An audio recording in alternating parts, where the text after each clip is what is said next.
On the first clear Sunday after a week of rain, St. Mary Mead woke to a sky scrubbed pale and bell-metal bright.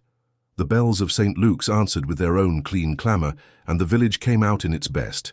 Miss Marple, who did not believe in rushing, but had long ago learned that arriving 5 minutes early makes one privy to more truth than arriving 5 minutes late, slipped into her accustomed place beneath the north pillar, with a view of the chancel and, more particularly, the narrow staircase to the organ loft. She always liked to see people going up and down stairs. The small unguarded moments on steps told as much as blueprints and genealogies. Mr. Ambrose Lyle, the organist, had passed her on the path with a distracted nod, his music case under his arm, the corners of manuscript poking out untidily like white tongues. He was a spare, pallid man whose careful hair tended to come loose at the crown during long voluntaries. He lived in lodgings on the high street, played whist without humour, and gave lessons to 3 of the vicar's more pious parishioners, who took their scales like medicine. One could not say he was beloved, but he was steady as old oak.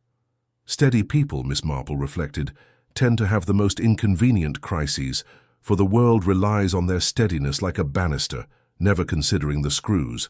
The verger, Mr. Ellison, was changing the hymn numbers with his customary gravity.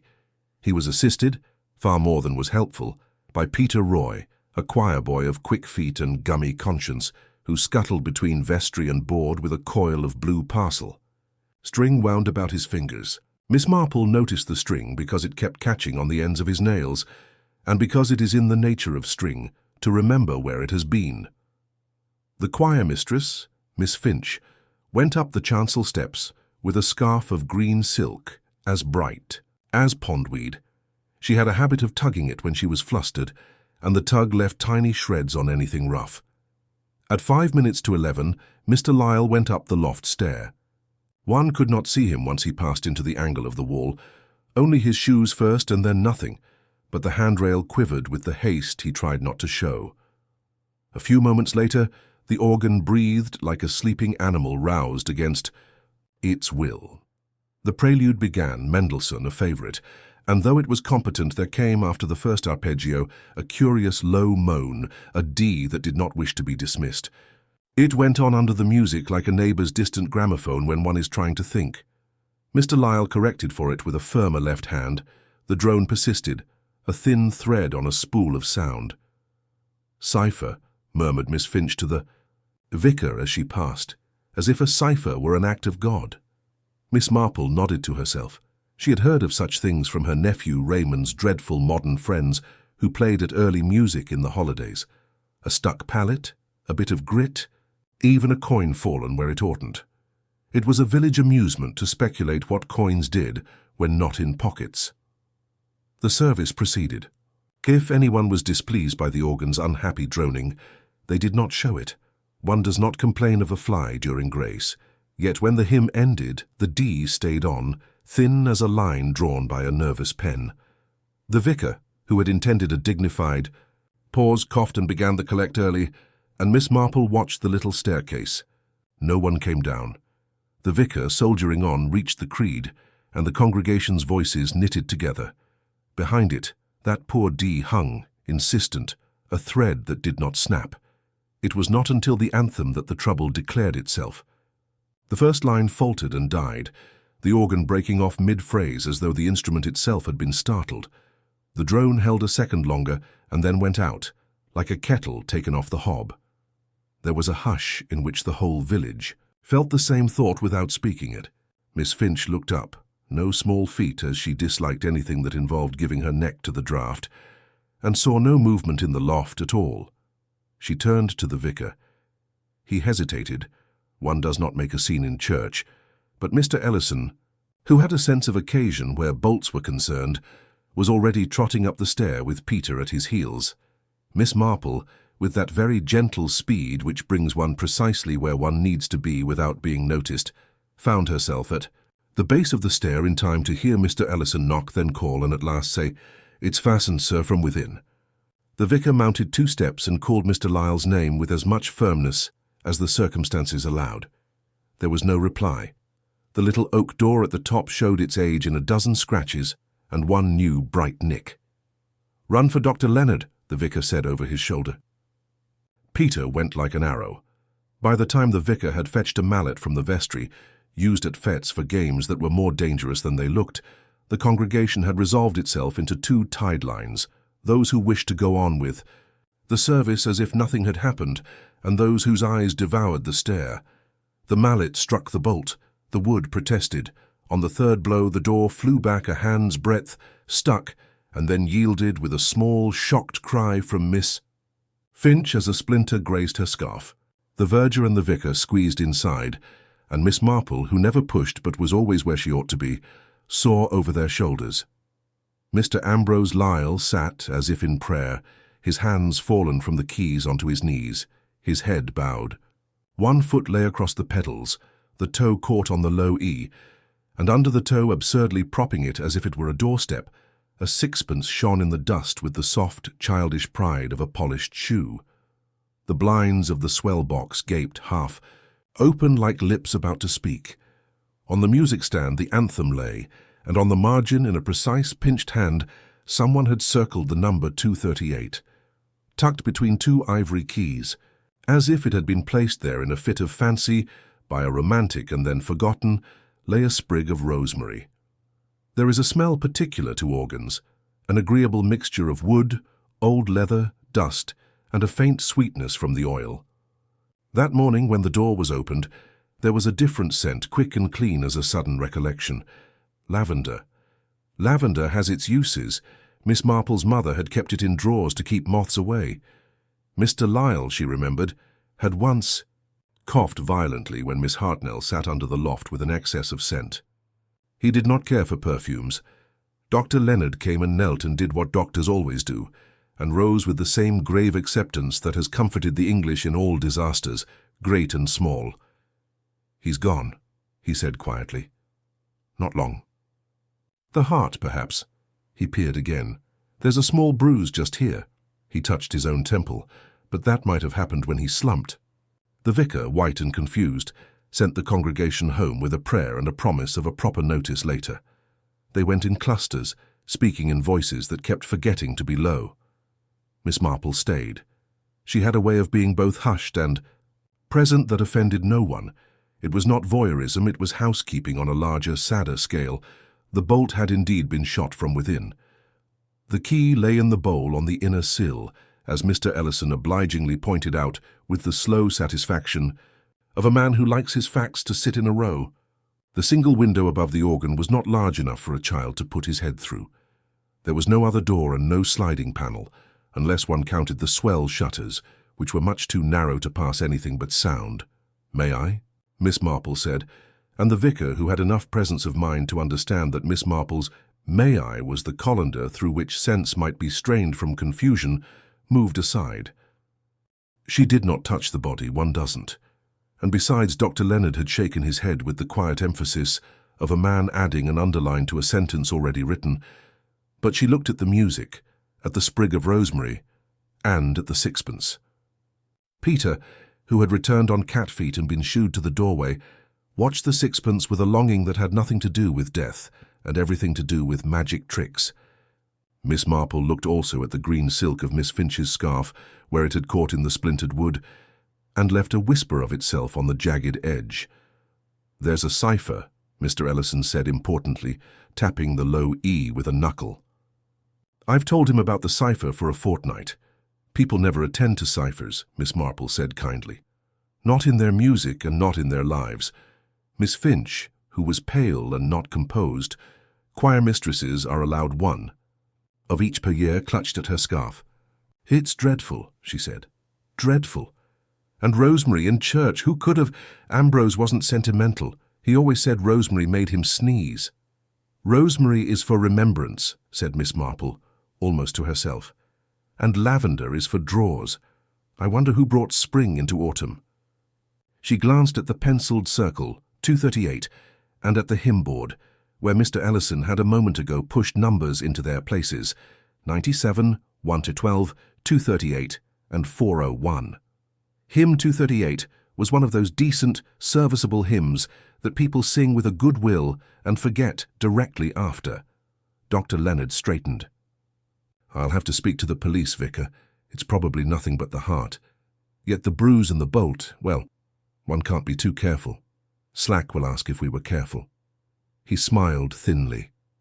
He always does. Miss Marple folded her hands on the polished rail and thought how often the appearance of a thing, the bolted door, the foreign scent, the little flourish of a sprig, was an apology in advance. People leave explanations for their messes in the places they think will be attended to. She had once known a housemaid who smoothed the bed twice when she'd been where she oughtn't, as if two smoothings were more innocent than one. "Peter," she said conversationally, "do you suppose a sixpence could get into a place like that by itself?" Peter started, stared at the coin, and shook his head with painful sincerity. "No, ma'am," he said, "not unless it fancied music." "Some people do," said Miss Marple gently. "And some people fancy that other people will believe what they fancy. It makes for a lively village." Below in the nave, the smell of lavender lingered in a way that was not at all like drawers. It settled in the wood as surely as gossip settles in a lane. Outside, the bells were silent. Inside, the low E could be coaxed to speak with the lightest touch and then fall quiet again, like someone with more to say who, on second thoughts, had better not. Miss Marple let the moment fix itself. She had a way of letting moments do that. They always proved more faithful than the people who made them. Inspector Slack arrived that same afternoon with a step heavier than his temper and a manner that suggested he expected the whole affair to prove either trivial or insoluble, and, in either case, inconvenient. He marched into the vestry, shook the rain from his hat, and demanded to be shown the body, though by then Dr. Leonard had already taken Mr. Lyle to the surgery. Slack had no love for mysteries of a subtle kind. He preferred his murders, when they came, to be blatant, bloody, and loudly advertised, not folded away inside a bolted loft with a faint whiff of lavender. Miss Marple, who sat in a corner as neat and self-contained as if she were there to mend cassocks, listened as the inspector harumphed his way through questions. He wanted to know who had last seen Mr. Lyle, who had heard the organ's cipher, who had approached the stair, and whether anyone had reason to wish the man harm. Answers came dutifully, all of them reasonable, all of them unsatisfactory. Thiao. Verger was certain the bolt had been fastened from within. The vicar fretted about scandal. Miss Finch wrung her green scarf until it seemed a wonder it did not come apart in her hands. Peter Roy supplied a rambling account of hymn numbers and string which, though earnest, had no shape to it. Slack scribbled with a blunt pencil, pausing only to scowl. What he missed, or perhaps dismissed, were the things that did not fit neatly into his catalogue of fact. He did not ask why Mr. Lyle's shoes were scuffed with a faint powder-like flour, though the loft floor was oiled wood and no whit dusty. He did not notice that the sprig of rosemary, when lifted gently by Dr. Leonard with a handkerchief, left behind a faint bruise of oil on the ivory key, as if it had been rubbed first, to release its scent. He did not so much as glance at the hymn book that had been set aside on the front pew, though its cover showed a wet ring, as if a small bottle had rested there briefly. Miss Marple, in her quiet corner, saw all this and more. She saw how Miss Finch, normally as strict with her choir as a cat with kittens, jumped when the inspector barked, and clutched her scarf tighter still. She saw how the vicar, in his confusion, answered too quickly when asked if Mr. Lyle had any enemies. "None at all, Inspector," and then bit his lip, as if the denial itself had been hasty. She saw, too, how young Peter's eyes darted again and again toward the loft stair, not with the curiosity of a boy who had witnessed excitement, but with the nervousness of one who feared something might yet be found there. Slack, content with routine, ordered the door-bolt examined, declared it good English iron, and suggested it proved the matter accidental. Hart gave out, locked himself in as one does when nervous about a cipher in the pipes. That'll be the end of it. He spoke as though death were a tedious administrative blunder.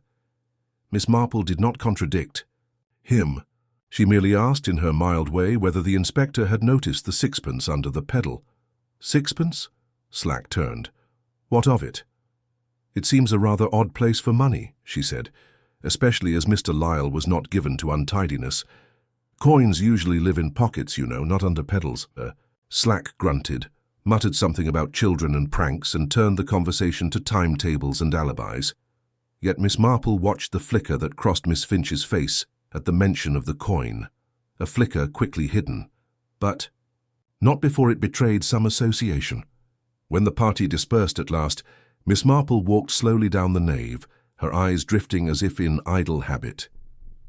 Near the base of the hymnboard, where Peter had wrestled earlier with his coil of string, a small knot of green fibres clung stubbornly to a splinter. She paused, leaned lightly on her umbrella, and considered the colour. Not grass, not moss, silk. Silk, the exact shade of Miss Finch's scarf. The authorities, she knew, would file their report, note a probable heart failure, and trouble themselves no further unless pressed. But there was no explaining away the lavender scent, nor the rosemary, nor the coin propping a dead man's foot. These were not the leavings of accident, but of intention. Someone had wanted to write a story around Mr. Lyle's death and had chosen the language of small things, herbs, coins, scraps of silk. Miss Marple's keen eyes followed those small things, for she had long ago learned that deception seldom marches in loudly. It tiptoes in, leaving the faintest of threads for those patient enough to gather them. She did not yet know the pattern they would make, but already she sensed the beginning of the inquest was set for the following week. But Inspector Slack insisted on taking statements at once. He gathered the chief witnesses in the vestry, an awkward little procession of parish figures, their voices hushed as though still under the church roof. Miss Marple, who had a way of being overlooked when not directly addressed, sat discreetly near the curtained window, her knitting on her lap. The needles moved soundlessly, but her eyes missed nothing. The first to speak was Miss Finch. She perched on the edge of a chair, scarf looped carefully, hands clasped as though in prayer. Mr. Lyle was, well, he was exacting, she began, her voice thin but controlled. He did not like tardiness nor any liberties in the music. Still, he was dependable. I saw him enter the loft just before the service. That is all I know. Inspector Slack prodded. And you noticed nothing unusual? No visitors to the loft, no quarrels in the choir, nothing? Miss Finch shook her head a little too quickly. Nothing at all. Only the cipher, and that was a matter for the verger. Not me. Yet her eyes kept straying to her scarf, tugging at a loose thread that had not been there before. Miss Marple noted it. Miss Finch's silk fibres had already betrayed her once on the splintered loft door. Next came Mr. Ellison, the verger, a man with the pride of one who regards locks, bolts, and hymnboards as sacraments. I tell you, Inspector, the bolt was fastened from within.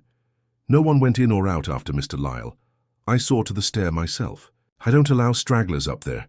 Too much temptation for boys to meddle with the bell ropes. Slack leaned back, unimpressed. So you swear no one slipped past you? No one, Ellison said with relish. And the key was inside. It must have been natural causes. Heart, as the doctor said. That bruise, why, he could have struck his head against the stop-knobs when he fell. Miss Marple's needles clicked softly.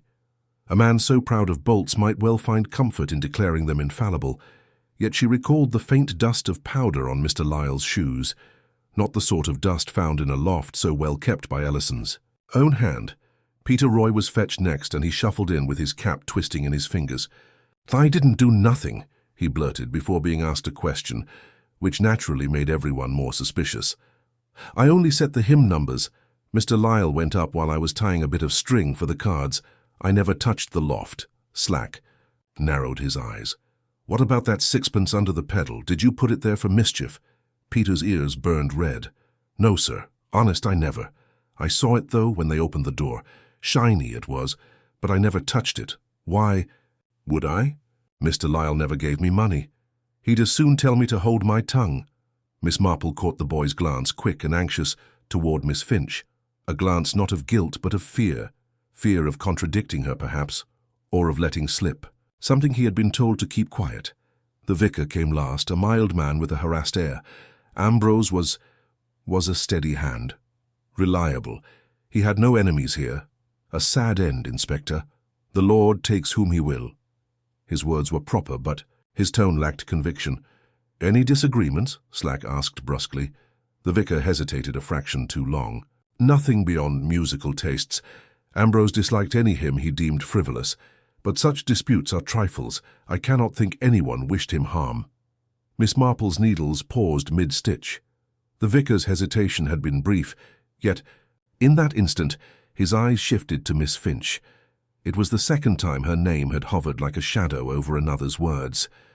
When the statements ended, Slack dismissed them all with a sigh of relief. "Natural causes, I tell you," he muttered, gathering his notes with a flourish of finality.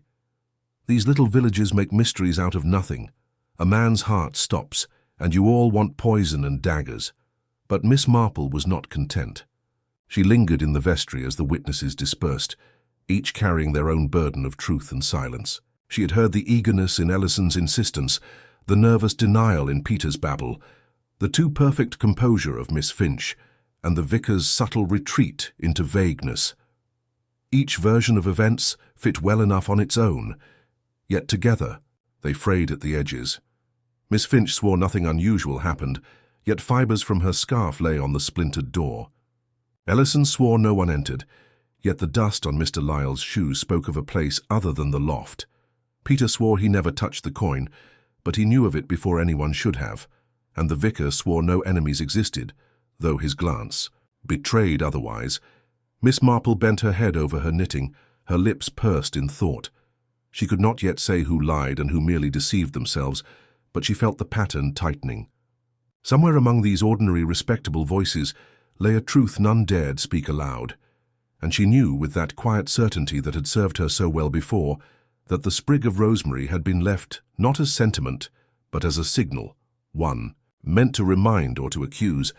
Whoever placed it there had done so with calculation, and that person, she thought, was among those voices that had just filled the vestry design. The rain returned 2 days later, soft at first, then heavy enough to drive most villagers indoors. Miss Marple sat by her front window, teacup at hand, considering the figures who had walked through the vestry that afternoon. Each had worn a mask of propriety, but behind those masks lay reasons, some petty, some sharp as thorns, for wishing Ambrose Lyle silenced. Miss Finch, for example.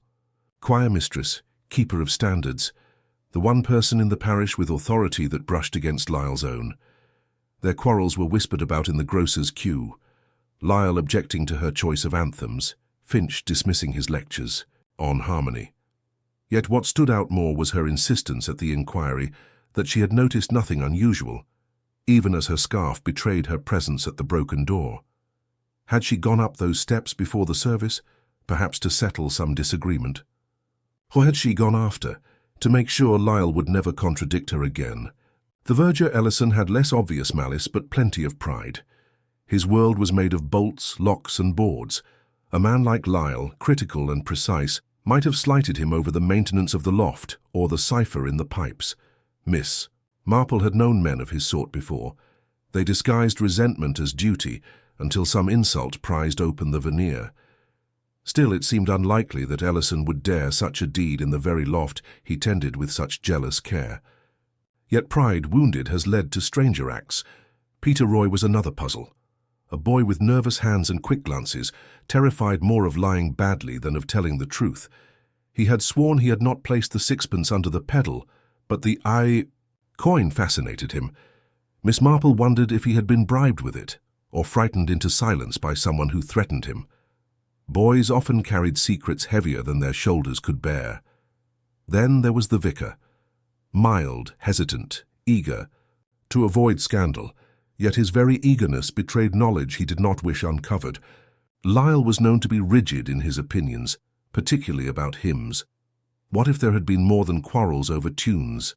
The church accounts, the hiring of choir members, perhaps even the choice of music at the harvest service. All could be points of conflict. And the vicar's glance toward Miss Finch had not been accidental. It had been the reflex of a man reminded of something best kept hidden. Miss Marple sipped her tea, her mind gently weaving the threads.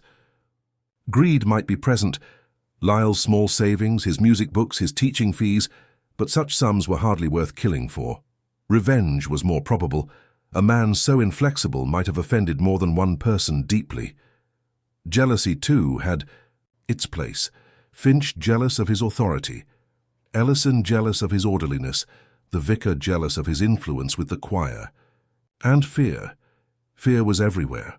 Fear of exposure, of scandal, of being caught in a lie. She thought again of the oddest clue, the lavender scent.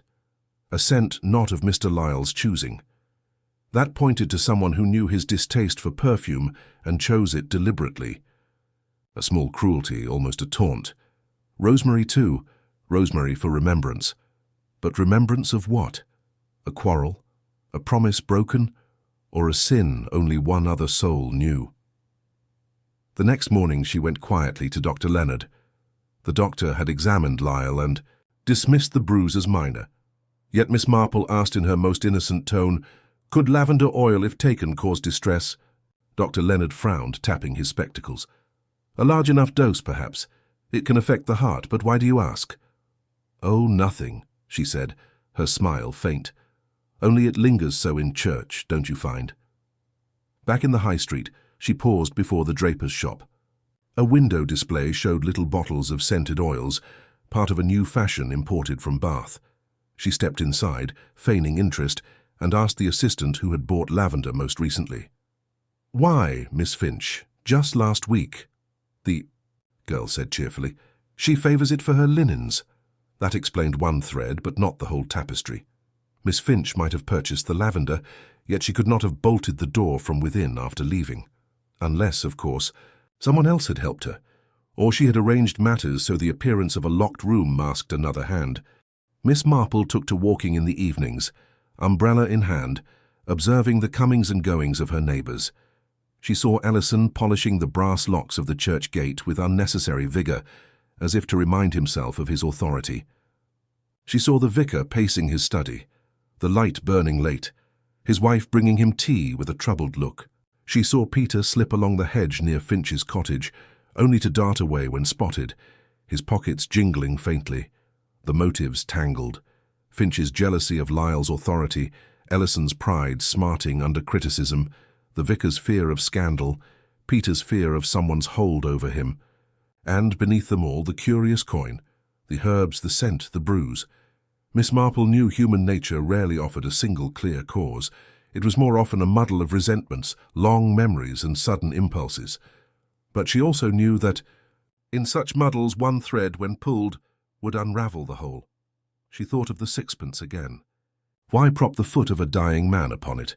To mock him? To suggest chance or luck? Or to point a finger at someone thought careless with coins, like Peter? That seemed almost theatrical, and Miss Marple distrusted theatrics. Murderers prefer their stagecraft neat. The next day she resolved to speak with Peter. She found him near the churchyard, chasing crows with more noise than effectiveness. When she asked about the coin, he shuffled, blushed, and whispered, "She told me to leave it there." "Who, dear?" His eyes darted toward Finch's cottage. "Said it was a game. Said Mr. Lyle liked tricks. I didn't want to, but she said it would bring luck." Miss Marple patted his arm gently, though her thoughts raced. So Finch had drawn the boy into her play, making him her unwitting accomplice. But why? To cast suspicion, or to signal something only Lyle would understand?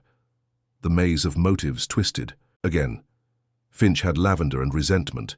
Ellison had pride. The vicar had secrets. Peter had fear. None explained everything. All explained something. Miss Marple returned home, her knitting untouched.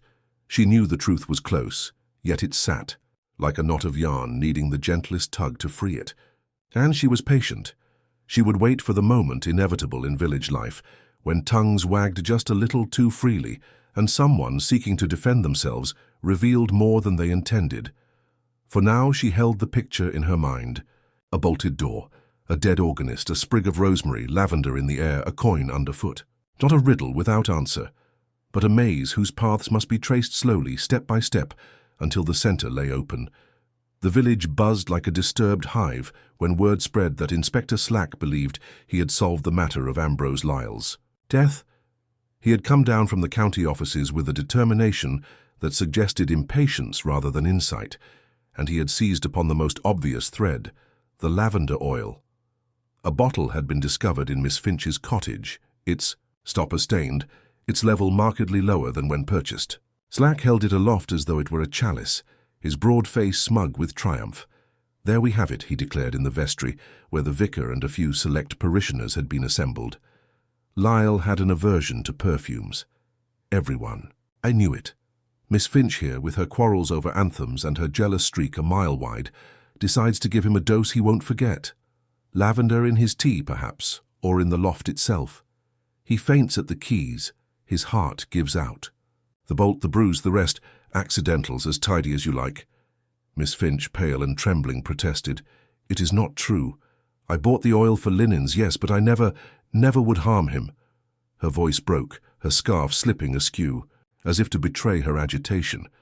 The vicar attempted to intervene, mumbling about charity and fairness, but Slack was deaf to doubt.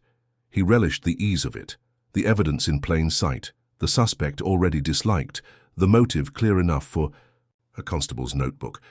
He even produced the choir boy, Peter, who stammered through an admission that Miss Finch had once spoken of games with coins, rosemary and luck. To unsettle him, Slack said triumphantly, to mock him, a cruel trick gone too far. There was a murmur of agreement among those gathered. People disliked Miss Finch's severity, her sharp corrections, her rigid control of the choir. How easily suspicion slid into certainty when it rested on a disliked neighbour. It was, Miss Marple reflected with sadness, one of the oldest of human habits. But she, knitting quietly in her corner, was not persuaded. Too much sat awry. Why the rosemary for remembrance? Why circle hymn number 238, a hymn with no personal connection to Finch at all? Why the dust on Lyle's shoes, when the loft floor was always polished? And above all, why the sixpence beneath his foot, a theatrical gesture no choir mistress with her stiff sense of propriety would ever concoct? Miss Marple observed Miss Finch, as Slack continued his indictment. The woman's hands trembled, but her eyes, when they lifted from her scarf, held a desperate sincerity. Fear, yes, but fear of being misunderstood, not the guilt of one caught. Miss Marple had seen real guilt before. It wore a different face, one that sought to appear calmer than the situation allowed. The inspector, however, wasted no time. He informed the vicar that Finch would be escorted for further questioning and that he would forward his findings to the magistrate. "You'll see," he said with a smug glance at Miss Marple. "We've cracked this one before it could spread into nonsense about locked rooms and conspiracies." Miss Marple smiled faintly and did not contradict him. She had learned long ago that it was useless to argue with men determined to reach their conclusions. Better to let them speak themselves into overconfidence. After the meeting dispersed, she walked home slowly along the damp lanes. The villagers she passed were already whispering, "Poor Ambrose, terrible thing." Of course it was Finch, always so sharp with her tongue. The story had become fixed before the truth was even tested, yet the evidence it rested upon was fragile. Lavender in a bottle proved nothing. It was a common scent, sold in the draper's shop to anyone with a few shillings. The boy's testimony was vague and confused, and the bolt still stood, silent and impossible. If Finch had gone in or out, how had she managed to fasten it behind her? Miss Marple pondered this puzzle as she reached her garden gate. The air was heavy with damp earth and the faint sweetness of her late roses. She thought of the sprig of rosemary once more placed so carefully on the organ key. Rosemary for remembrance, but remembrance of what? A slight? A sin? Or perhaps a past that Ambrose Lyle himself had tried to keep hidden? That night she sat in her parlour, turning the details over as one turns a skein of wool searching for the knot. Each clue seemed to belong to a different hand. Lavender, rosemary, coin, dust. They did not sing in harmony, but rather clashed like notes forced together. It was a composition meant to deceive. She remembered how Ellison the verger had proclaimed, "The bolt's certainty, his satisfaction too neat." She remembered the vicar's eyes shifting when asked about enemies. She remembered Peter's glance of fear. Each of them, in their way, had something to hide. Finch might be difficult, but Miss Marple doubted she was a poisoner. The following morning, Slack paraded through the high street, pleased with his case. Villagers doffed their hats. Women whispered in approval. He wore his certainty like armour. And yet Miss Marple knew that the real criminal still walked free, smiling perhaps at the inspector's folly, waiting until the village settled back into complacency. She could almost hear that low D of the organ again, droning beneath the music. A cipher, yes, but also a warning. Something had gone unresolved, a note that refused to be silenced. Miss Marple poured herself another cup of tea and allowed herself the smallest of smiles. Slack might believe the case solved, but she had lived too long among human weaknesses to accept an easy answer. Somewhere, behind the rosemary, the lavender, the coin, someone had written a message in plain sight, and she intended to read it, before another tragedy followed. The morning after Inspector Slack announced his triumph, Miss Marple sat by her hearth, knitting abandoned on her lap, her mind circling around one persistent unease. It was not the lavender, though that troubled her, but the hymn number 238 circled in neat pencil on Mr. Lyle's music. That little mark had nagged at her since she first saw it. Finch, accused now of cruelty and jealous temper, had no reason to choose that hymn in particular. And yet someone had meant it to be seen. She fetched her old hymn book from the shelf and opened to 238. The tune was a plain one, words serviceable rather than stirring. Lord, keep us mindful of the past, that we may walk aright. Miss Marple's lips pursed, mindful of the past. Rosemary for remembrance, lavender, so often used in drawers to keep away decay. These were not random tokens at all, they were reminders. Someone had wanted to tie Ambrose Lyle's death to a memory. The thought carried her back nearly 15 years, to a case most in the village had long since ceased to mention. In 1921, just after the war, a young woman named Margaret Ellison, cousin to the present verger, had vanished from the High Street lodgings. She was a maid-of-all-work, unremarkable but steady. Some whispered she had gone to London. Others said she drowned herself in the mill pond. But Miss Marple had always remembered the uncertainty, the silence of it. No body was ever found. No letter left behind. A disappearance without echo except in the eyes of the few who had known her well. Ambrose Lyle had arrived in St. Mary Mead that same year. He came with references from Bath and took the post of organist quietly, without fuss. People assumed he had lost someone in the war. He had the look of a man who avoided questions. Miss Marple, with her sharp memory, recalled that Margaret Ellison had given lessons in piano to the vicar's young nieces, and Ambrose Lyle had been engaged to one of those pupils before the war. That engagement ended abruptly. Few cared to ask why. She rose, went to her bureau, and searched through the parish. Magazines she kept in neat bundles. There it was, August 1921. A brief note welcoming Mr. Ambrose Lyle, formerly of Bath, and thanking Miss Margaret Ellison for her faithful service as she departs for family elsewhere. Departed, indeed. Two names, side by side, in the same column. When she spoke with Dr. Leonard later that day, she asked, "Do you remember Margaret Ellison?" The doctor adjusted his spectacles. "Vanished girl, yes. Caused a stir, never found, poor thing. Why do you bring her up now?" "Because I believe," Miss Marple said softly, "that Ambrose Lyle's death is not about music or jealousy, but about remembrance. Someone has carried a burden since that time, and at last it has found its way into daylight." The doctor frowned. Ellison, the verger, would have been her cousin. He hardly ever mentions her. Too painful, I suppose. "Painful things have a way of growing sharper, not duller, with years," Miss Marple replied. That evening she took a quiet walk toward the church. The rain had washed the air clean, and the tower loomed pale against the sky. She found Peter Roy, skulking by the porch, his pockets jingling faintly. When she coaxed him with a sweet, he blurted, "It weren't my fault, ma'am. She said it was a remembrance, that's what she told me. For the one who never came back." Miss Marple asked gently, "Who told you that, dear?" But the boy only shook his head, eyes wide with fear. Inside the church, she paused at the memorial plaque listing the fallen of the Great War. Among the names was Frederick Ellison, Margaret's brother. The Ellisons had given both a son and, it seemed, a daughter to grief, and Ambrose Lyle, connected to Margaret through that broken engagement, had lived in their midst all these years, taciturn, guarded, unwilling to speak of the past. When Miss Marple called upon the verger the next day, she found him polishing the brass candle holders with unnecessary vigor. Terrible business, he said. Slack's got the right of it, I dare say. That Finch woman always did have a nasty tongue. Miss Marple tilted her head. I wonder, Mr. Ellison, if it does not remind you of your cousin Margaret. Such sudden vanishing away. One day present, the next gone. How strange for your family. The cloth in his hand stilled. His jaw worked once, twice, before he spoke. Best not stir the ashes, Miss Marple. What's past is past.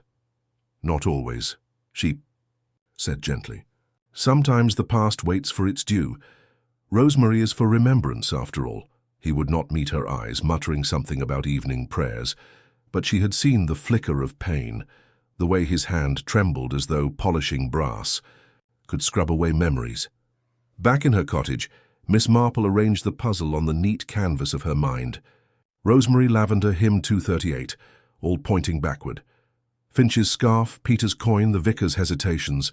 These were surface ripples, distractions. The real current ran deeper. Someone had fashioned Lyle's death into a memorial, ritual almost, recalling a girl who vanished long ago. The bruise on his temple. Could it have been deliberate? A blow struck to silence him at last. And the lavender, was it only symbolic or truly the means? Either way, it spoke of someone who remembered too keenly. Miss Marple's eyes narrowed. If Margaret Ellison had indeed disappeared under a cloud, perhaps Ambrose Lyle knew more than he ever admitted. Perhaps someone believed he had wronged her, and that belief had fermented into vengeance, ripened by years of silence. The authorities would not see it, blinded as they were by the tidy evidence against Miss Finch. But Miss Marple, with her long memory, could feel the weight of the past pressing on the present. This crime was not born in envy of an anthem, nor in quarrels over hymns. It was born in 1921, when a young woman vanished and a new organist arrived, carrying secrets in his silence. The real criminal, she knew, was someone who had cherished that memory all these years, someone who understood Rosemary and remembrance, someone who believed Ambrose Lyle had escaped justice once, and who had now arranged that he should not escape again. Miss Marple poured herself a cup of tea and sat back. The shadows of the past had lengthened into the present. The pattern was becoming clear. All that remained was to discover whose hand had finally carried out the remembrance. Miss Marple had always believed that truth was like dandelion fluff. Touch it lightly, and it would float away, but breathe on it with patience, and it would reveal where the wind was blowing. Inspector Slack, with his blunt declarations, had frightened the fluff into hiding. If she was to coax it free, she must use subtler methods, methods that would not look like methods at all. She began, as she often did, with tea.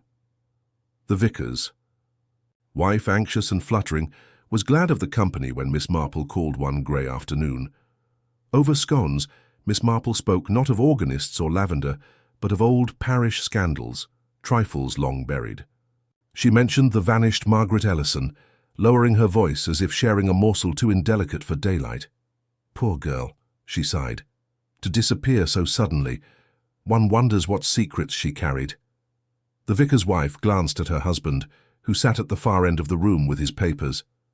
He shifted in his chair. Some things, he said stiffly, are better left alone. Yet his hand trembled slightly as he adjusted his spectacles. Miss Marple saw it, but made no remark, choosing instead to let the silence sit, as silence often draws more confessions than questions. The next morning she devised her little test. During choir practice, she asked Peter Roy to fetch rosemary sprigs from her garden, claiming she wished to freshen the vestry. When the boy returned, she placed the sprigs in a small vase upon the organ. It is only a touch of green, she told them all, smiling. Rosemary is such a cheerful thing, don't you agree? She watched carefully. Miss Finch winced as though struck, her scarf twisting in her hands. The vicar looked away sharply, his hymn-book snapping shut. But it was the verger, Ellison, who betrayed himself most. He stepped forward with sudden vehemence and removed the vase. Not here, he said, his voice rough. It has no place here. His eyes shone too brightly, as though a memory had risen unbidden from some dark cupboard. Miss Marple apologized sweetly, her tone as mild as milk. Yet she knew then that Ellison carried more than grief for his vanished cousin. He carried resentment, sharpened by years and perhaps guilt of silence. That evening she tried another trick. She visited Finch at her cottage carrying her knitting bag. As they talked of choir matters, Miss Marple deliberately spilled a small bottle of lavender water she had brought in her bag, letting its scent fill the room. Finch recoiled violently, coughing and pressing a hand to her nose. "Take it away," she cried. "I cannot bear it." Miss Marple raised her brows in gentle surprise.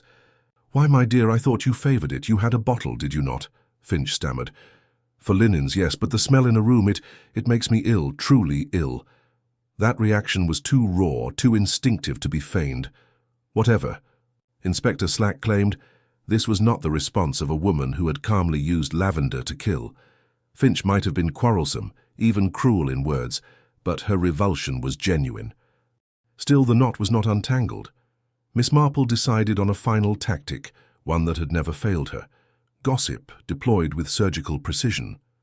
She enlisted Mrs. Price Ridley, who could be relied upon to repeat anything with embellishment, and let fall a casual suggestion that the sixpence found beneath the pedal might not have belonged to Peter at all.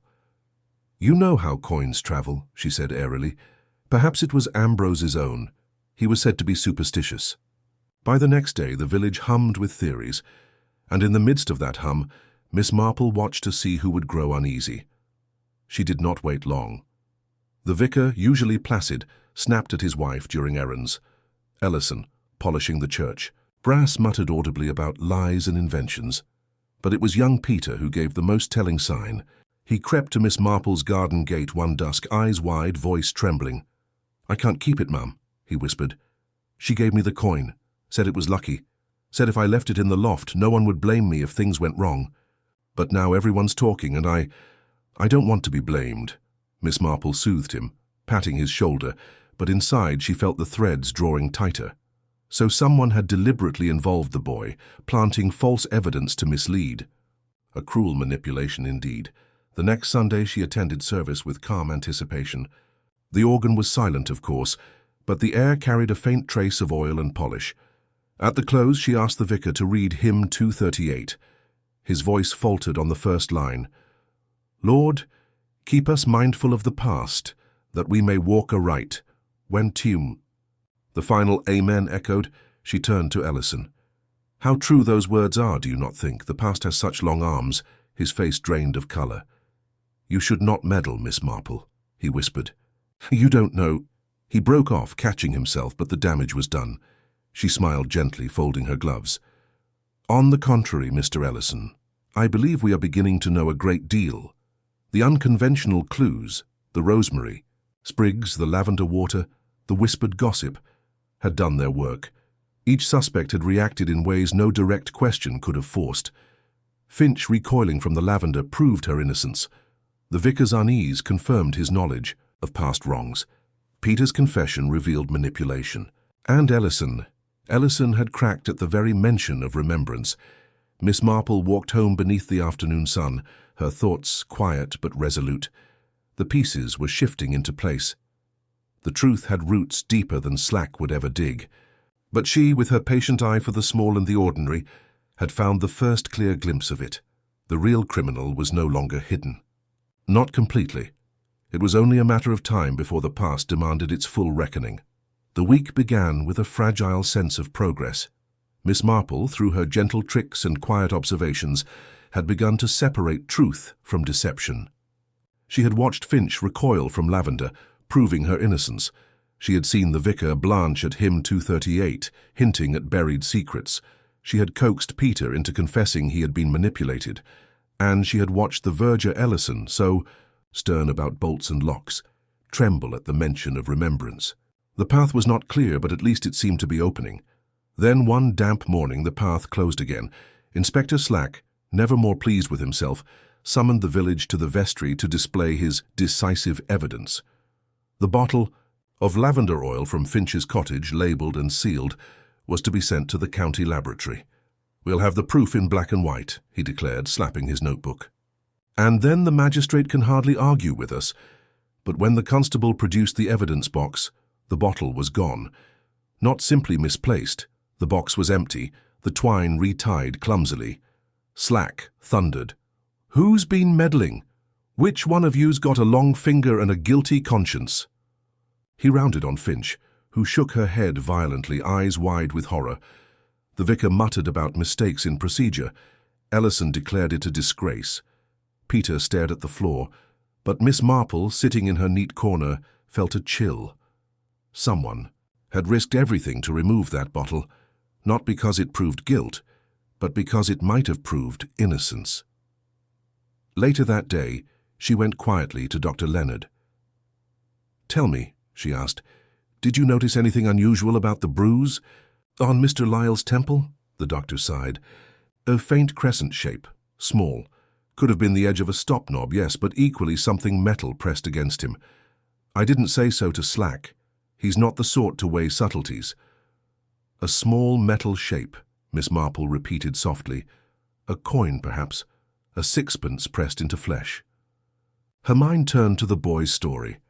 If Peter had been instructed to leave the coin, perhaps it had been used for more than stagecraft. That evening, word spread that the rosemary sprig from the organ had also gone missing.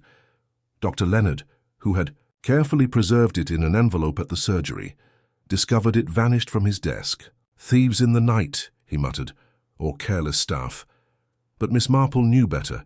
These were not clumsy thefts. They were deliberate acts by someone determined to erase the symbolic clues, lavender, rosemary, coin, that had pointed her toward the past. The village grew restless. Neighbors whispered that Finch had bribed someone to tamper with the evidence. Others hinted that the vicar, desperate to avoid scandal, had intervened. A few dark voices even accused Ellison himself, suggesting he had stolen the items to protect his cousin's memory.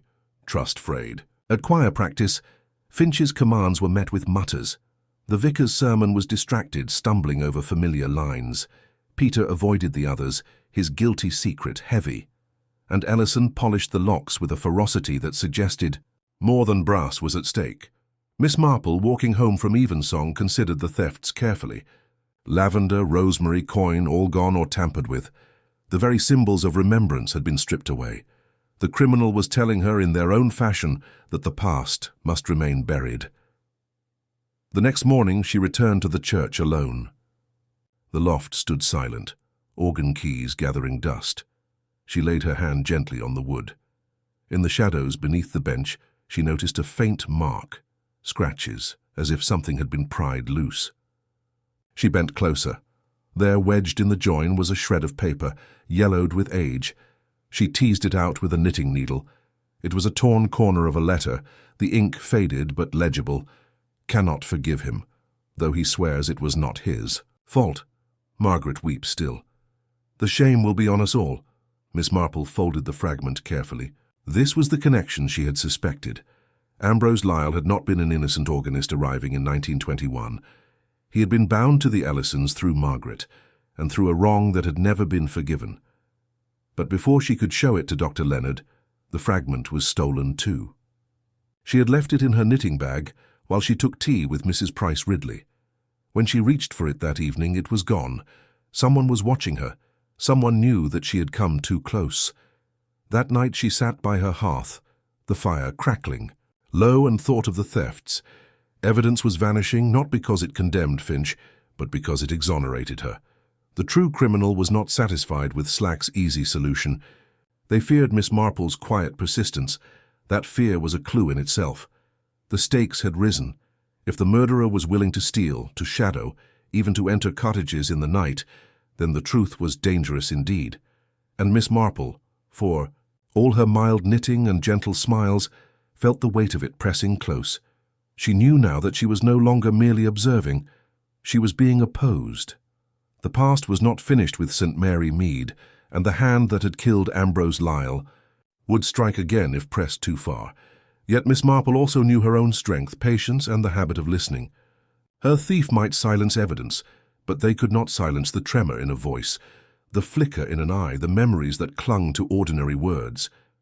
As she banked her fire and drew the curtains, she murmured softly to herself, "So, the game is joined. Very well then. We shall see who remembers longest." The village slept uneasily, with whispers moving like shadows through its lanes. Somewhere behind bolted doors, the murderer smiled at the missing clues. But Miss Marple with her sharp eyes and long memory, was not so easily deceived. The vanishing evidence only confirmed what she already knew, that the crime was written in remembrance, and that its roots reached far deeper than anyone wished to admit. The village awoke one Thursday to a silence that felt heavier than rain. The bell rope at St. Luke's swung untended, and no organ practice drifted across the lanes. Instead, word spread quickly and darkly. Something had happened to the verger. Mr. Ellison, prideful guardian of locks and brass, had not appeared to open the church. By mid-morning, the vicar sent Peter Roy to fetch him. The boy returned pale and breathless, stammering that the verger's cottage was empty, the door standing wide and the lamp still smoking in its glass. Inspector Slack thundered into the village before noon, his boots splashing puddles as he marched up the lane. Inside Ellison's cottage, he found what others had already whispered about. A chair overturned, a dish shattered on the floor, and beside the hearth, a single glove, the verger's, crushed into the ash as though stamped underfoot. Of Ellison himself there was no sign. Slack wasted no time in declaring this proof of Miss Finch's guilt. She's silencing witnesses now, first the organist, now the verger. She's cleverer than we thought. His voice carried, and villagers nodded uneasily, eager to place fear on someone else's shoulders. But Miss Marple stood quietly in the corner, eyes fixed not on the glove but on the mantel above it. A sprig of dried rosemary lay there, too neat, as if placed like an ornament, and next to it a sixpence. She felt a chill. The same tokens again, remembrance, chance, mocking the search for truth. This was no hurried struggle. It was staged, as carefully as a tableau in a play. She spoke softly. "I do not think Miss Finch placed that rosemary, Inspector, nor the coin. They are messages. Someone wants us to believe a story that is not true." Slack snorted. "Messages? Nonsense, the woman's dangerous. I'll have her in jail before the day's out." Yet Miss Marple noted something else, something Slack had missed. The cottage door had not been forced, the lock showed no marks. Whoever entered had either been let in or carried the key, and Ellison, for all his bluster, would never leave a key lying about. That evening, as villagers huddled in twos and threes, whispering, Miss Marple returned home and sat in her parlour. Her thoughts wove themselves carefully. Ellison had trembled. At Rosemary before. Now Rosemary marked his disappearance. Was it possible he had staged this himself, slipping away under cover of melodrama? Or had the true culprit silenced him because his knowledge of Margaret's fate threatened to break? "Free?" She could not forget his words when she had pressed him. "Best not stir the ashes, Miss Marple. What's past is past." And now he had vanished among ashes indeed. That night she heard a sound at her own garden gate, not the light patter of Peter's nervous feet, but a heavier tread. She went to the window and glimpsed a shadow retreating. In the morning she found a mark on her doorstep, another coin laid flat, gleaming in the dew. It was not threat enough to rattle her. She had faced subtler malice in her time, but it confirmed what she already suspected. She was no longer merely observing. She was being watched. The criminal knew her suspicions, and the game was tightening. The village grew tense. Mothers called children home early. Shutters closed at dusk. The vicar's sermons spoke uneasily of judgment. Finch, though under Slack's eye, continued to protest her innocence with such vehemence that even her enemies began to waver. "If she's guilty," Mrs. Price Ridley whispered in the shop, "why doesn't she hide herself away? Instead, she storms about like a woman wronged." Miss Marple agreed silently. Guilt hides in shadows, not in public anger. 2 days later came the shock that rattled even Slack. A body was found in the mill pond, tangled among reeds. Not Ellison, but another, the vicar's wife's cousin, a timid woman who had come to help with household duties. She had gone out at twilight, basket in hand, and never returned. The coroner said drowning, but when Miss Marple viewed the scene, she saw again the tokens. A sprig of rosemary pinned to the woman's sleeve, as though someone had pressed it there after death. The pattern was no longer about Ambrose Lyle alone. The past had grown larger, its shadow reaching into the present with deliberate cruelty. Miss Marple walked home beneath lowering clouds, her mind brisk and unsentimental. Someone in the village was weaving symbols, lavender, rosemary, coins, into a tapestry of death. But why kill the vicar's wife's cousin, a woman with no quarrel in the parish, unless she had stumbled too near the truth or was mistaken for another? That night Miss Marple lit only a single lamp and sat by it, knitting in silence, her mind drawing lines between the crimes. Lyle dead in the loft, bolted from within. Ellison vanished, leaving Glove and Rosemary. The cousin drowned, Rosemary pinned, always Rosemary, always remembrance. The past of Margaret Ellison, vanished girl, now seemed not a shadow but the very heart of it. Someone had remembered her too long, too bitterly, and was using these tokens as both accusation and disguise. The second crime proved it.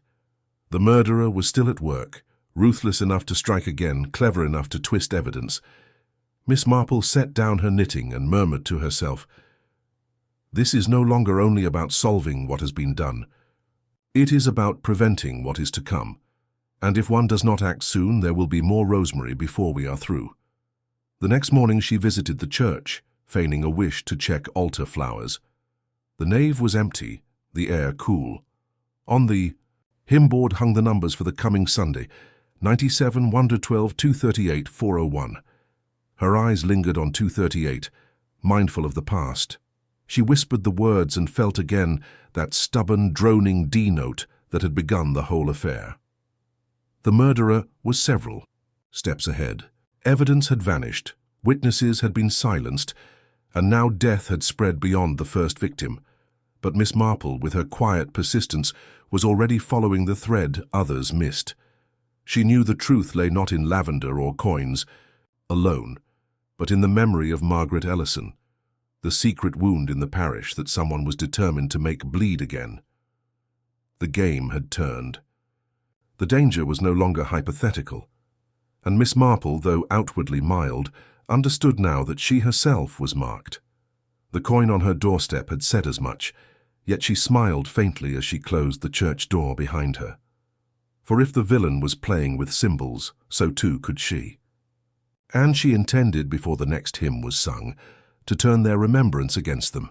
The village lived as if under a muffled bell in those uneasy days. Ellison gone, the vicar's wife's cousin drowned, and whispers of Rosemary on the dead. It was no longer possible to dismiss events as coincidence. Slack, however, continued to strut about, convinced Finch was behind it all. He muttered of hysterical women with perfumes, and choir quarrels turned vicious, and the villagers, too frightened to think, half believed him. But Miss Marple sat quietly, watching, listening, and waiting for the threads to twist themselves into a pattern. It was Peter Roy who provided the first tug on the knot.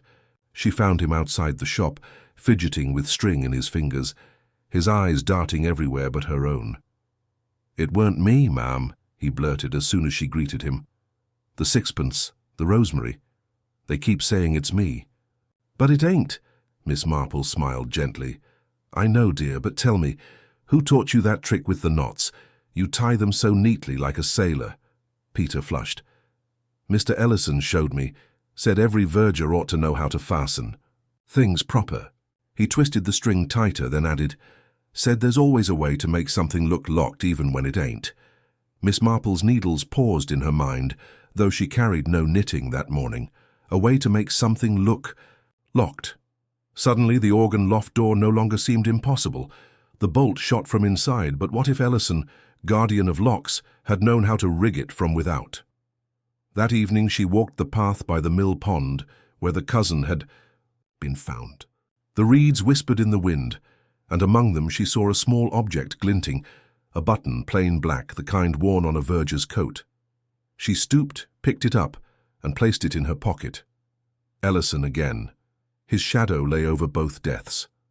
And yet, was he victim or author? The pattern began to stir. Lavender, rosemary, coins, all symbols, all deliberate, too deliberate. Ellison had trembled at Rosemary, yes, but perhaps that had been theatre, designed to divert suspicion, and the disappearance from his cottage, so untidy, with an overturned chair, a glove in the ashes. Had it been staged? A man so careful about order would hardly leave his home in such disarray, unless, of course, he wished to appear abducted. The vicar's unease returned to her too, his sermons stumbling, his eyes darting to Finch whenever Ambrose was mentioned. Once, in his nervousness, he had muttered, "Some sins are best kept in God's hands." But what sins? Ambrose Lyle had been rigid, proud, easily disliked, but what shadow linked him to Margaret Ellison, the vanished girl of 1921? Miss Marple returned to her parlour, spread her notes like patches of fabric, and began to stitch. Rosemary for remembrance. Lavender. For concealment, a coin for chance. Hymn 238, mindful of the past. And always, always Ellison, keeper of locks, cousin to Margaret, servant of the church. She recalled an offhand remark the vicar had made at tea. Margaret was a good girl, too good for Ambrose, really. At the time, Miss Marple had let it pass, but now it gleamed like a pin in the cloth. Too good for Ambrose, so there had been an understanding, perhaps even a scandal buried when Margaret vanished, leaving Ambrose free to live quietly under another name, carrying guilt or shame into his new post as organist. If Ambrose Lyle had wronged Margaret, perhaps even caused her death, then Ellison had carried the resentment all these years. His pride, his secrecy, his obsession with locks, they all pointed to a man who longed for control. But why strike now after so many silent decades? Miss Marple thought of the choir boy again, and of Ellison's lessons in knots. He had been preparing, she realized, not for forgiveness, but for justice in his own peculiar style. The drowned woman, the cousin, was a mistake. Collateral, perhaps, someone who stumbled too near the truth. Ellison had staged his own disappearance to make himself appear a victim, when in truth he was free to continue his work unseen. The vanished evidence, the bottle, the rosemary sprig, even the letter fragment, all gone while under his quiet hand. Who better to slip in and out of locked rooms than the verger himself? The pattern was clear at last. Ellison had orchestrated every step, the symbols, the thefts, the staged disappearance. He had turned the village into his stage, and the EERO passed into his script. Ambrose Lyle had wronged his cousin Margaret. Ellison had waited, patient as moss, until time and opportunity aligned. Now he avenged her with rosemary for remembrance and lavender to disguise the rot. Yet one question remained. Where was Ellison now? Miss Marple knew she must tread carefully. A cornered man was dangerous, and Ellison, for all his meek title of verger, was neither weak nor foolish. She decided on her usual weapon, conversation. The following day she lingered by the churchyard after matins, speaking of the drowned woman with Mrs. Price Ridley in a tone loud enough to carry. "Poor thing," she said, "and to think she never even knew Margaret Ellison. Such waste. But then perhaps she discovered what really happened in 1921. She saw it at once, a figure near the yews, half hidden, stiffening at the name. Ellison, gaunt in the morning light, his coat button missing, his eyes burning with a strange fervour. He slipped away quickly, but not before Miss Marple had marked him. The pattern was no longer guesswork. It was fact. He had revealed himself, not through confession, but through the smallest of cracks. A missing button, an old lesson about locks, an involuntary flinch at a forgotten name. That evening, as she poured her tea, Miss Marple murmured, "The key was in plain sight all along. One only had to remember as Margaret was remembered. The case was not finished. Ellison still walked free and Slack was still blind. But the design had emerged. Miss Marple, with her quiet certainty, knew she was closer now than ever.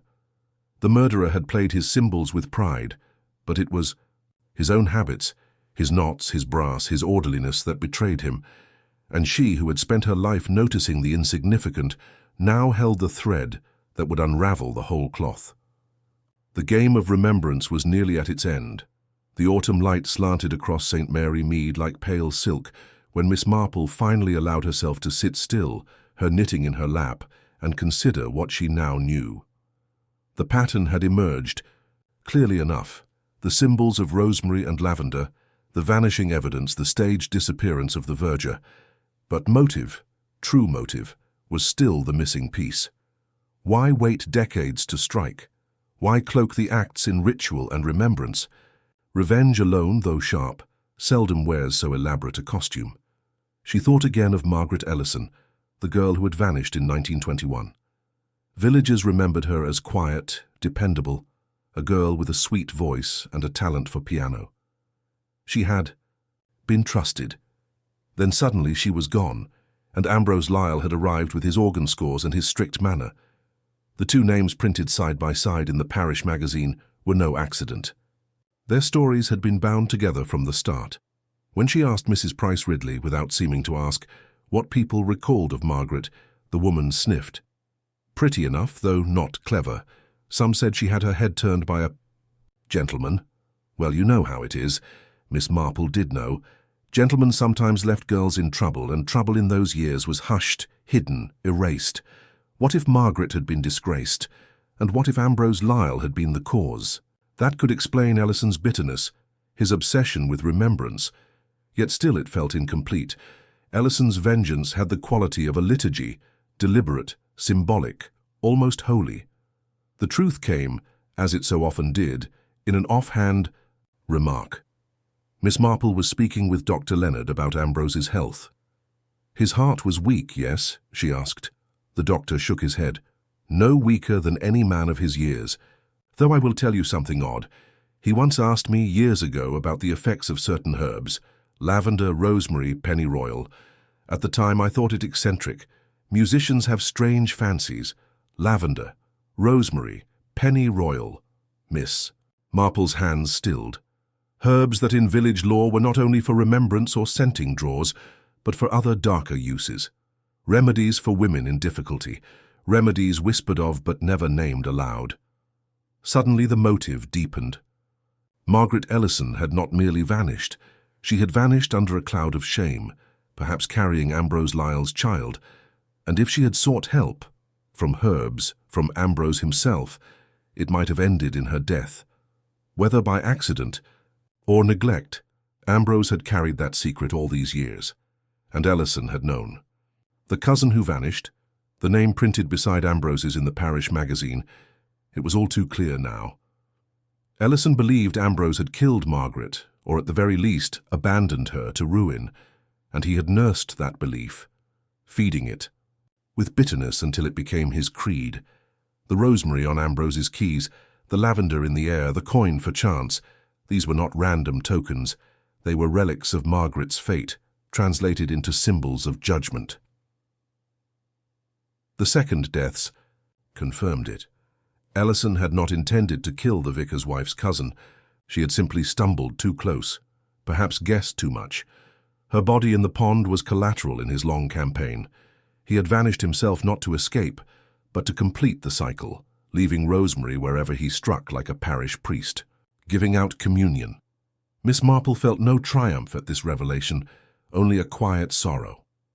Ellison's motive was not greed or even simple revenge. It was grief twisted into ritual, love corrupted into obsession. He had not killed for gain, but for remembrance, his cousin's memory preserved through symbols of herbs and hymns, had become in his mind a kind of avenger priest, turning murder into liturgy. That evening she contrived to speak with Finch once more, under the pretext of discussing choir arrangements. Finch, sharp-tongued as ever, muttered, "That man, Ellison, always had a look about him, like someone listening to a service no one else could hear." "Yes," Miss Marple said softly. "A service for Margaret." Finch blinked. "What do you mean?" "Only that some wounds are never allowed to heal, they fester into something else." Later, when she returned home, she found another coin on her doorstep, but this time it was not alone. A scrap of paper lay beneath it, scrawled in Ellison's precise hand. "Justice is not finished. The past must be remembered." She held the note in her hand a long time before placing it carefully in her sewing basket. Ellison's motive was laid bare now. He was not killing for himself, but for the dead girl whose voice had been silenced so many years ago. To him each act was a sermon, each symbol a verse in the hymn of remembrance.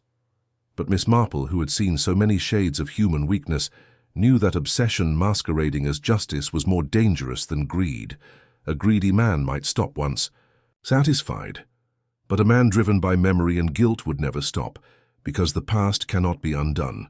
She sat by her fire, the light flickering on her calm face, and whispered, "Yes, Mr. Ellison, the past must be remembered, but not in blood, not in rosemary and lavender and coins. Margaret deserves better remembrance than that." The hidden motive was revealed at last. Ellison's crimes were not simply murder, nor revenge, but a ritual of grief, twisted into something monstrous. He had carried the shame of his cousin's fate for decades, and when Ambrose Lyle played Mendelssohn that final Sunday, Ellison had decided the time for patience was over.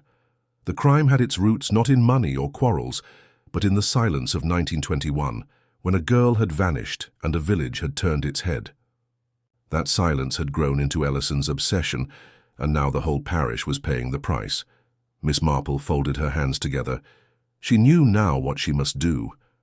The truth, when spoken plainly, would not bring Margaret back, nor undo Ellison's vengeance.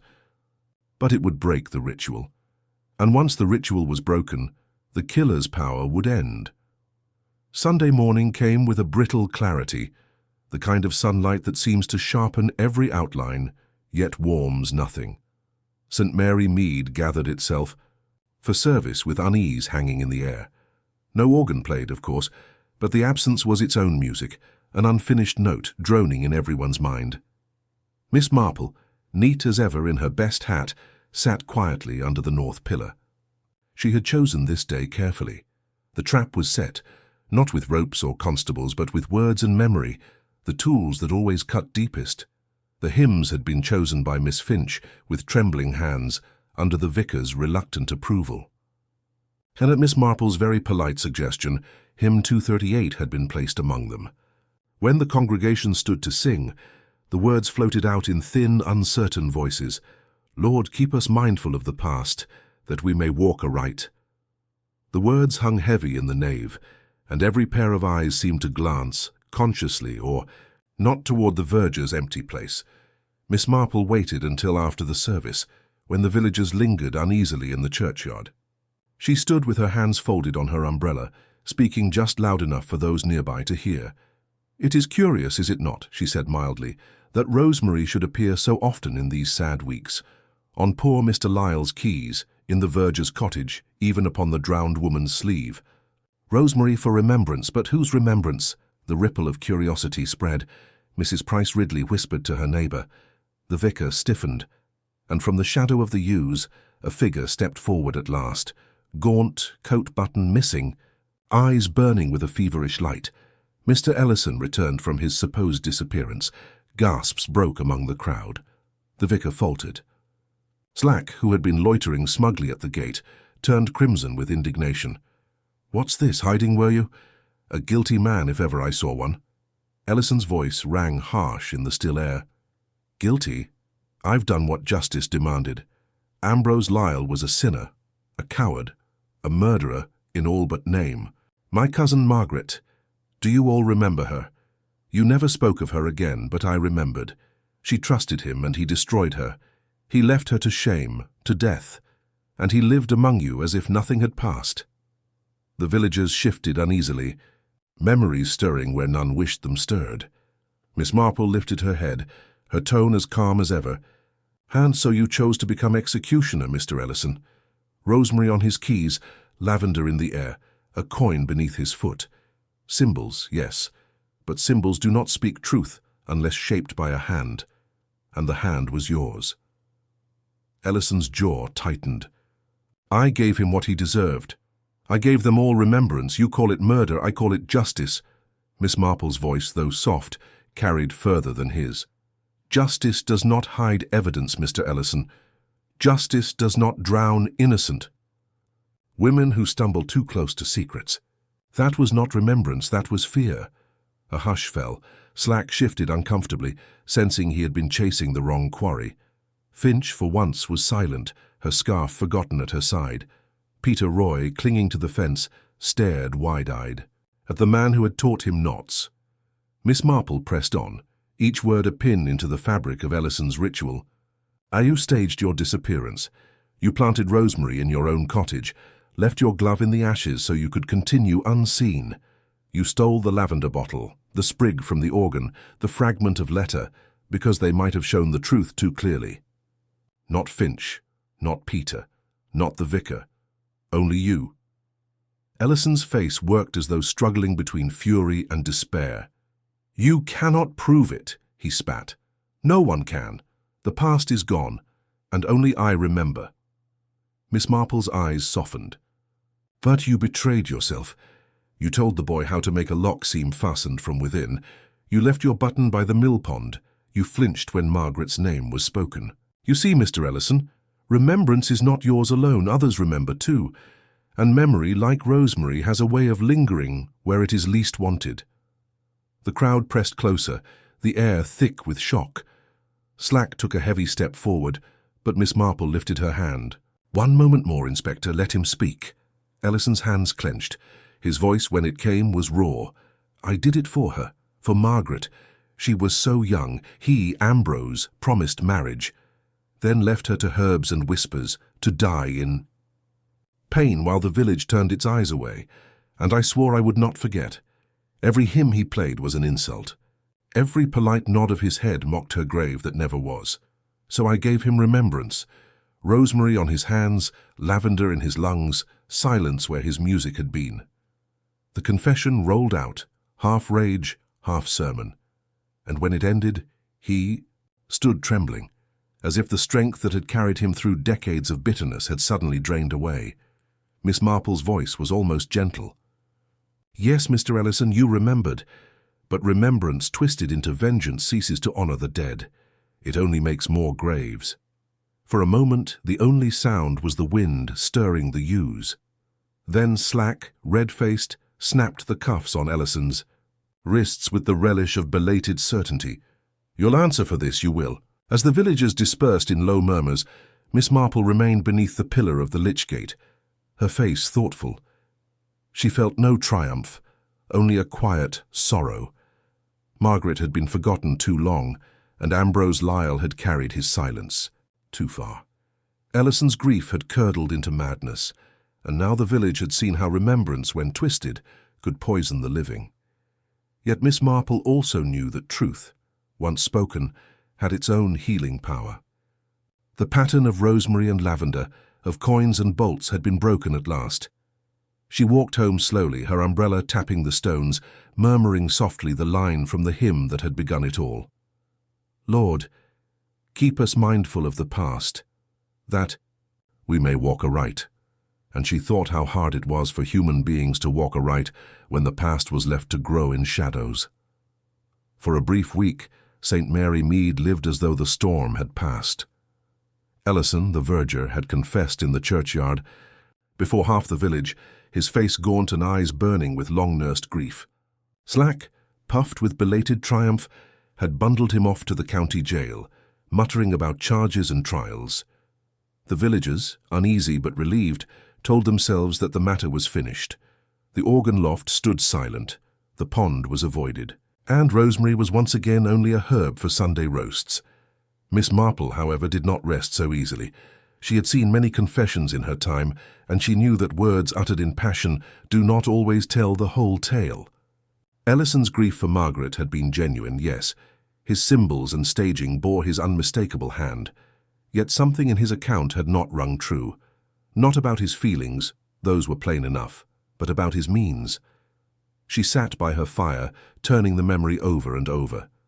Lavender in Ambrose Lyle's lungs, Ellison had said, but the doctor had not spoken of lavender in the lungs, only the scent in the loft, the bruise at the temple. And Ellison, for all his bitterness, was no expert in subtle poisons. He knew bolts, locks, ropes, not herbs. It was too neat to assume that he had managed both the ritual and the method. Then came the twist. 3 days after Ellison's arrest, Dr. Leonard called upon Miss Marple in some agitation. I have been reviewing my notes, he said, spectacles glinting nervously. Something was odd about Lyle's body. Very odd. The bruise on his temple was not caused by a fall at the organ. The mark was crescent-shaped, fine-edged, more like the rim of a small bottle pressed hard into the skin. Miss Marple's needle stilled. A small bottle, like the lavender oil Finch had bought, or another such vial, wielded not as perfume but as weapon. She thought of the vicar's wife's cousin, drowned with rosemary pinned to her sleeve. Too clumsy for Ellison alone, a suspicion, long faint, sharpened. Ellison had been a tool, a man whose grief made him ripe for manipulation. But behind him, someone calmer, quieter, with more to lose. Someone who had allowed him to carry the blame. She recalled the vicar's constant evasions, his nervous glances when Margaret's name arose, his stammered assurances that no one had enemies here. He had married into the parish respectably, built his reputation upon steadiness. But if Ambrose Lyle had known of a scandal, if he had known that Margaret's disgrace had been connected not only to himself, but also to the vicar, then the motive widened, protecting not only the memory of a cousin, but the living dignity of a clergyman's household. Miss Marple arranged her trap with the same patience she might use to arrange flowers for the altar. She invited the vicar and his wife to tea, contriving to have Dr. Leonard present quite by accident. Over seed cake and weak lapsang, she raised the matter gently. "It troubles me," she said, "that poor Ellison spoke of lavender in the lungs. Such knowledge is curious in a man of his calling. Don't you think so, vicar?" The vicar paled. His wife fluttered her handkerchief. Dr. Leonard cleared his throat. "Indeed, the evidence suggests the blow came first, not herbs at all." Miss Marple's eyes softened, but her voice did not waver. "And I cannot help but remember how quickly you dismissed Ambrose's enemies, vicar. Yet Margaret's name sits uncomfortably close to his. You knew her, did you not? Rather better than most." The silence that followed was brittle as glass. The vicar's wife's handkerchief dropped into her lap. The vicar himself sank back, his lips trembling. "She came to me," he whispered, "at last, in her trouble. I should have helped her. I told her to pray to be discreet, but Ambrose, he had ruined her. He laughed at her tears. I swore I would never forgive him. And when I saw him falter at the organ, when I knew Ellison's madness could be turned to my purpose," his voice broke. He buried his face in his hands. His wife sobbed quietly, her composure gone. Miss Marple spoke gently but firmly. "So, you pressed the bottle to his temple, and you let Ellison take the blame. You even dressed his grief with rosemary so no one would question it." He looked up then, wild-eyed. "I did it for Margaret, for the parish, for decency." "No," said Miss Marple softly. "You did it for yourself, to bury shame that should have been met with truth, not silence." Slack, summoned by Dr. Leonard's urgent note, arrived just as the confession stumbled out fully. He was red-faced with indignation, but this time even he could not deny what he heard. Ellison, long prepared to stand as the avenger, was freed of the full weight of guilt. His rituals had made him dangerous, yes, but it was the vicar's steady, calculating hand that had turned grief into murder. The village reeled once more. To lose its organist was one thing, to lose its verger another. But to discover that the vicar himself had harbored such sin, that was the final shock. Miss Finch fainted in the choir stalls. Mrs. Price Ridley wept in the grocer's. Peter Roy stared at the hymn board as if expecting it to collapse. Miss Marple, walking home that evening, allowed herself a weary sigh. She had not wished for such an ending, yet the pattern had demanded it. The true mastermind had hidden not in shadows but in plain sight, cloaked in cassock and sermon.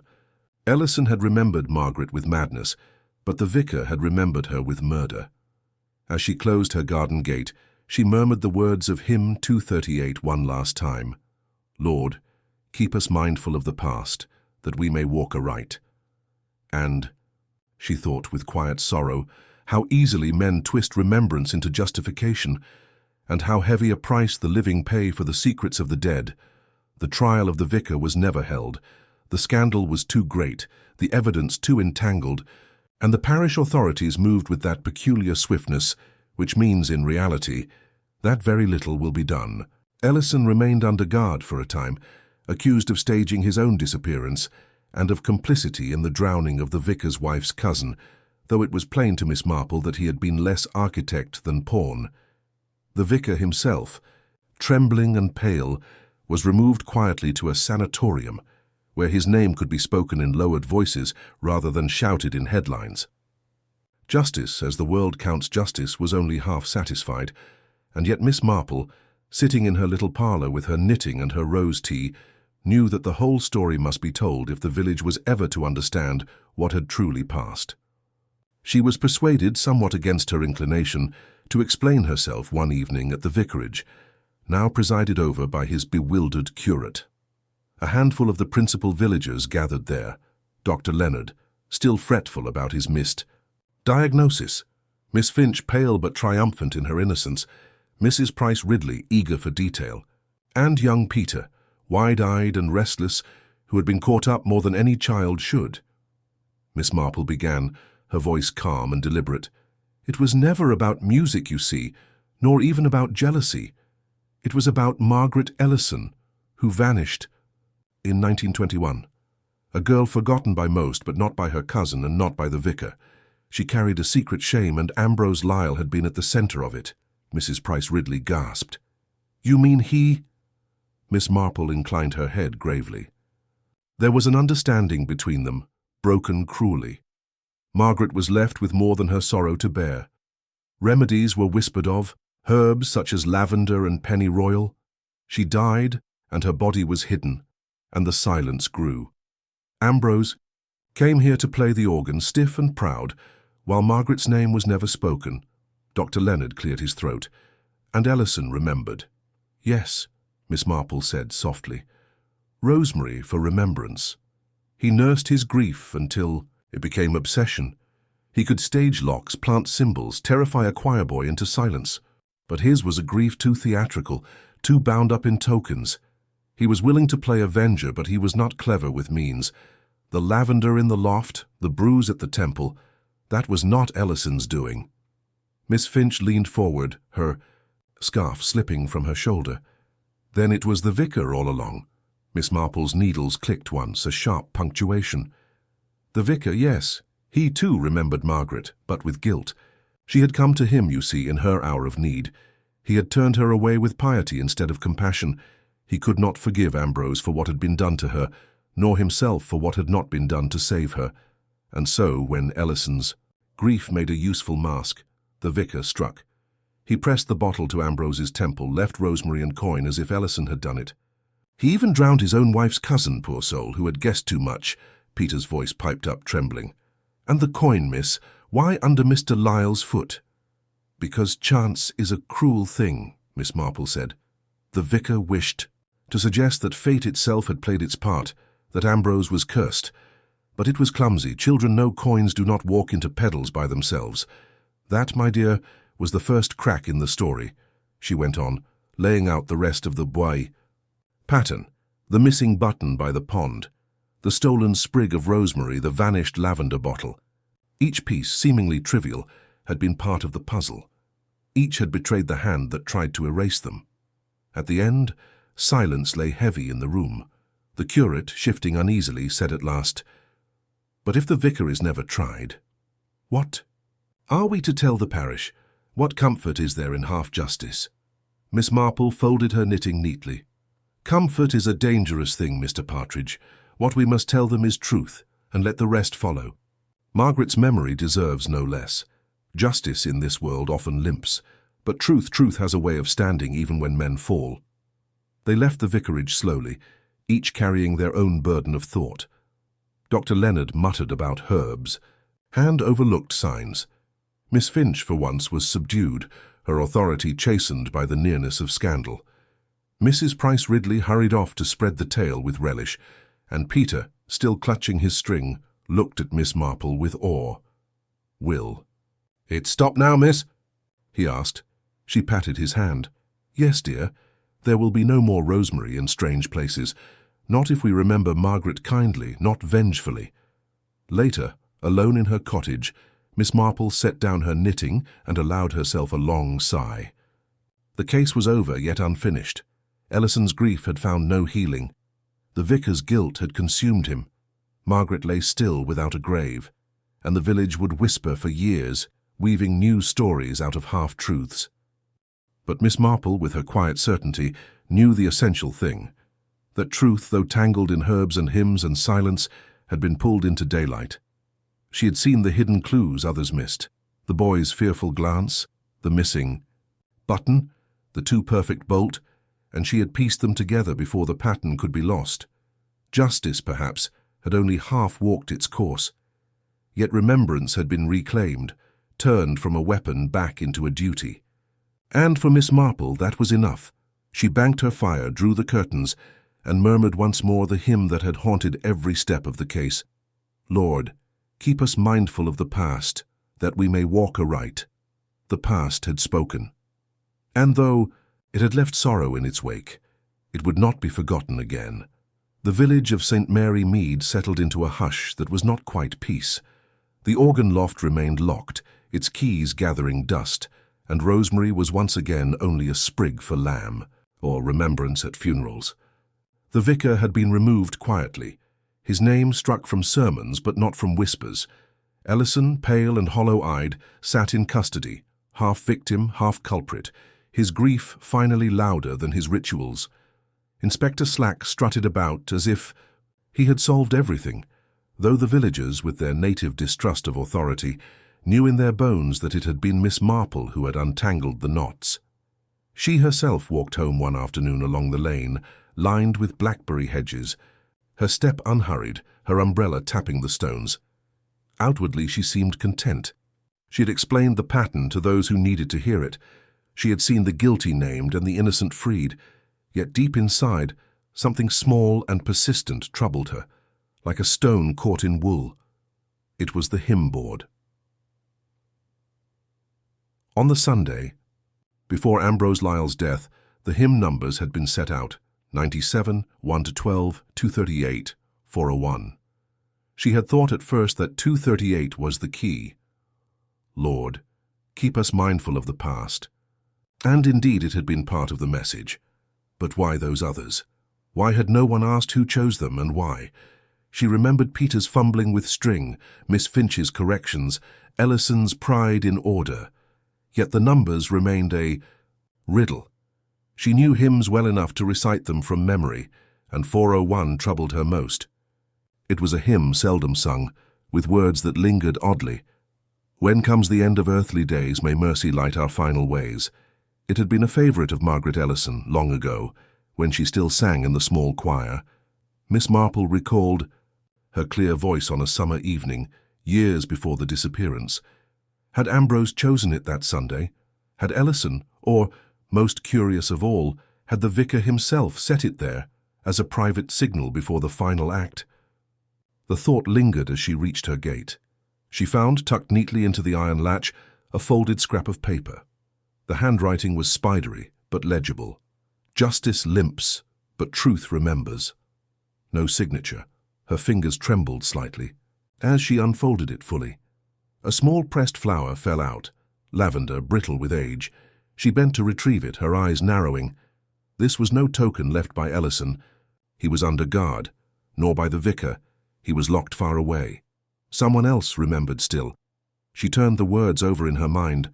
Justice limps, but truth remembers. It was both comfort and warning. Comfort that remembrance had not been erased.